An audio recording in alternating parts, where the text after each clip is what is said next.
Notre page festival nous emmène à présent à Chassignol dans le sud de l'Indre. La Grange au piano fête cette année ses 10 ans. On retrouve tout de suite en direct Marine Rondonnier. Bonjour Marine. Alors la Grange au piano, c'est l'un des rares festivals maintenus cette année malgré la crise sanitaire ?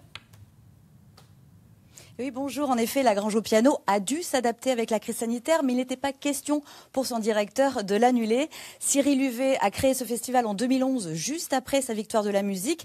Et bien cette année, il a dû adapter les lieux pour que le public soit accueilli dans de bonnes conditions sanitaires. On retrouve le directeur du festival, Cyril Huvet. Bonjour. Bonjour. Alors dites-moi, comment vous avez adapté cette scène et pourquoi vous avez voulu maintenir ce festival ?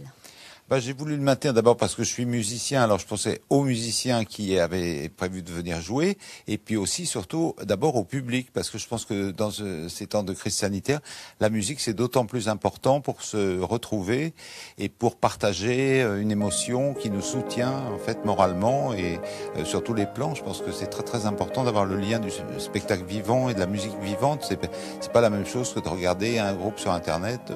Voilà, et puis c'est très important pour toutes ces raisons, et donc le lieu ici pouvant s'adapter, puisqu'on a établi des sens de circulation, le port du masque, le gel hydroalcoolique, enfin on est en sécurité, voilà, on peut dire, on prend pas de risque en venant ici, et au contraire, le seul risque qu'on prend, c'est de pouvoir être ému par la musique. Les particularités cette année, vous avez du coup ouvert la Grange pour maintenir les... Voilà.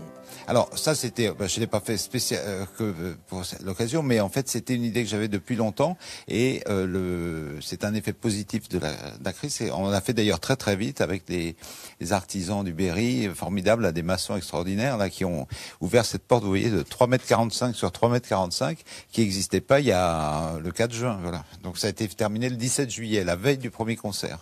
Merci beaucoup, Monsieur Huvet. Alors, ce soir, on verra cette scène en plein exercice. En plein exercice, puisqu'il y aura Mathias Lévy avec son groupe Univers. Ils vont nous offrir un spectacle de jazz contemporain. Vous verrez ça demain dans notre journal. Et on aura Mathias Lévy ce soir à 19 h en invité.